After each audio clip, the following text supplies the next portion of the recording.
Welcome back to the YouTube channel. My name is Alex Sanchez. If you're a returning subscriber, thank you so much. I love you. God loves you. And if you're new to the channel, I'd like to invite you guys to please subscribe. I actually tested positive for COVID, so I was a little sick, but I knew I was too strong for COVID, or maybe I just got lucky. I'm just happy the symptoms weren't as bad as other people. Today's video is about investing in real estate. For those of you that don't know, I own 5 rental properties myself. I want to be at 10 rental properties by the end of the year. Do not quote me on that because I do have other investments that I am making, so I don't know if I will be able to hit that goal. Anyways, this strategy is seriously the #1 strategy in building wealth with real estate. It is important you understand that this strategy can build you wealth really quickly, but it is very important that you realize and you learn about this strategy because this strategy will make you a lot of money if done right. Today we will be talking about the BRRRR strategy. The BRRRR strategy is related to buying rental properties, so I decided to bring out the old school whiteboard. But anyways, we are talking about the BRRRR strategy today.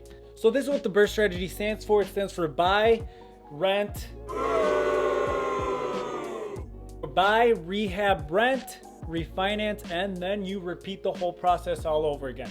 So step #1 is the hardest part, and it's the most important step because it is crucial you find a good rental property. Not every piece of real estate is a good investment. It is important you do your math, you do your due diligence, you look at the area, you look at the rent. You always figure out how much income that property can produce per year and what your expenses are, for example, a mortgage, maintenance on the property, stuff like that. So there's many ways to invest in real estate, but obviously the method I'm using is the buy and hold rental properties. The most important step is when you buy a good deal. You can't just pick anything and expect it to work. Again, just to remind you, I'm not a financial advisor. This content is mostly for entertainment, but it does have a lot of education in it, so please take my advice with a grain of salt. The whole madness behind the BRRRR strategy is that you buy a property that needs work. Usually, in order to buy a property that's under market value, the property's gonna need work. So for example, you're gonna buy a house in an area, and let's say you bought this house for $100,000.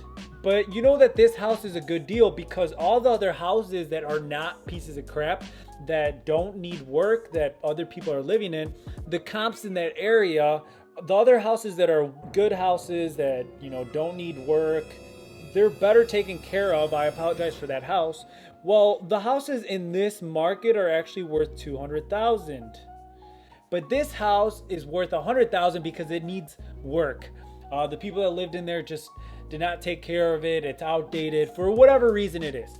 So the most important part is the buying process because you want to buy a property that's undervalued, that is actually worth more money. But what's going to make that property worth more money is step #2, the rehab. After you find a good property that's under market value, you're going to spend some money in fixing it up.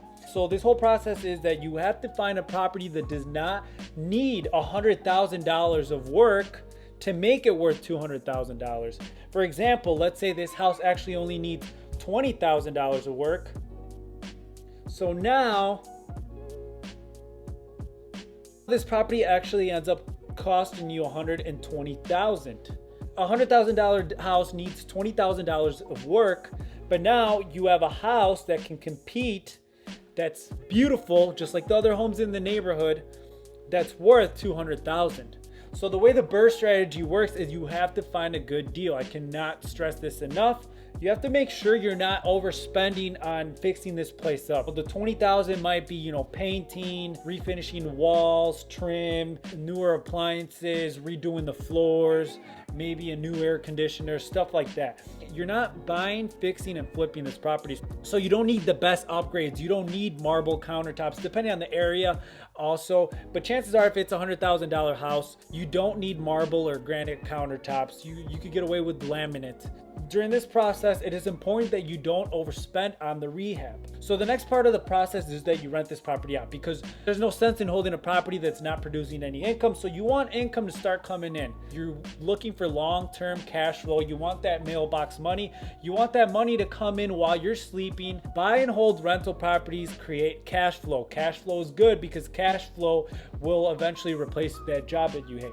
Now that you have your property rented out with good tenants because you did good screening and you did not just let anyone into your beautiful home, the next process is the refinance process. So this is probably the step that's going to confuse a lot more of you novice investors. So the refinance part of this project is usually what kind of stumps people. Let's go back to step number one when you buy. So how do you start buying real estate? There's many ways to do the deal, and I'm just going to be blunt. Probably the best way to do it is to just go in and buy that cash. But majority of America does not have $120,000 in their bank account. But you can have that money if you stop hitting up Starbucks every single day. But the other way of doing it is that you could get a hard money loan. So a hard money loan is pretty much a loan that's made for projects like this, for fixer uppers. So hard money loans are usually short-term financing. The thing about a hard money loan is that they have higher interest rates. So you do not want to buy a property and hold it for 30 years in a hard money loan. Hard money loans are short-term and they're higher interest than a conventional loan. The whole point of this process is to turn that hard money loan into a conventional loan. So you refinance this property. Here's the thing, you typically can't get a conventional loan on a property that needs a lot of work. Basically, it's the bank saying that this house is a piece of crap, it's not livable, it's in really bad conditions, and they do not want to lend you money on that house because it's a bad investment in their eyes. But if this property that you're buying was already fixed up, now it's easier to get a conventional loan because now they see that they have a working property that's actually in good condition, it's habitable. So the whole point of the refinance part is to be able to pull that money out, to be able to pull money out of that home so you could go and buy more real estate. So if you bought this house cash, this part's going to be really easy. A bank's going to give you a conventional loan, especially because the house is already fixed up. What the bank is going to do is the bank's going to go and appraise this property. They don't care how much money you paid for it. They don't care that you spent $100 and then $20,000. They don't care that you spent $120,000 on this house. They want to see what this property is worth. And the houses in this area, again, are worth $200,000. They're going to give you a loan. You're going to put a mortgage, a conventional mortgage on this property. So that money is going to be all yours if you paid for it cash, or that money will pay off the hard money lender, and then you get to keep the difference. All right, guys, so I want to apologize that my houses are a little bit smaller now. So what the bank is going to do is they're going to go look at your house. They're going to be like, wow, so this house is a 2-bedroom, 1-bath house, and so is this one. But these are selling for $200,000. The reason your house sold for so little is because it needed work, but you fixed it up with your $20,000. So now all in, you're $120,000 into this house. So that's why a bank is willing to lend you money or put a mortgage on your house, because they know that real estate is a good investment. But anyway, and the bank pretty much says, guys, we're going to give you a loan, but we're not going to give you $200,000. That'd be dumb, because if we give you $200,000, where is your equity in the game? Where's your skin in the game? They can't give you everything that the house is worth, because in case you default and you can't pay that mortgage, they need to be able to cover their behind. So what they're going to say is, we're going to give you 75% of the value of the home. Remember, guys, this does not matter. How much you paid for it does not matter. All that matters is the $200,000, because the house appraised for $200,000, because that's what the comps are in the area. So 75%, according to my math, is $150,000. So the bank says, hey, Alex, we're going to give you $150,000 to put a mortgage on your property. But here's the cool thing. The bank's willing to give you $150,000, but you only paid $120,000 for that house. Basically, the bank is saying, hey, here's your $120,000 that you spent on this house, and here's another $30,000. And yes, now you do have a mortgage on the property, but basically you own this property, and this property is going to cash flow even with the mortgage. But now you have a property that's cash flowing that you basically not only got for free, but you got more money back in return. The refinance part gives you back your money that you put into the property. It also gives you equity into the property.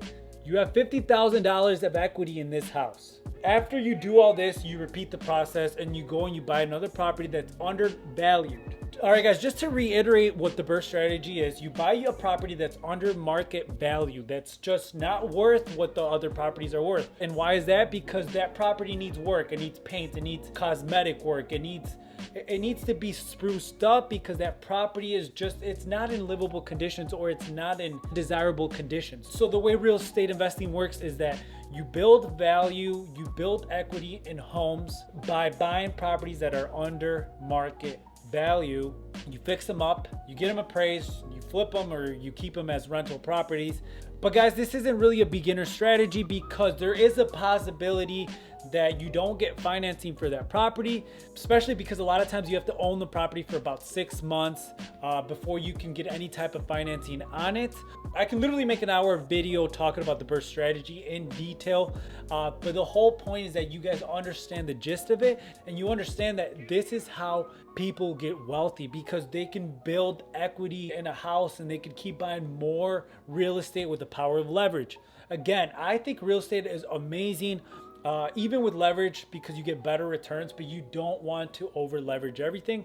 You do want to make sure you put money down, you buy properties with your own money with at least 20 to 25% down. I do want to apologize that I didn't have a better whiteboard and I didn't have a bigger whiteboard so you guys can see in better detail. And I apologize for my dry erase marker being extra dry. It was not cooperating with me. But if you guys are interested in learning more about the BRRRR strategy, let me know. But guys, if you guys stayed to the end of this video, thank you guys so much. I appreciate all of you guys that watch. I hope you guys enjoyed this video and I will catch you guys in the next one.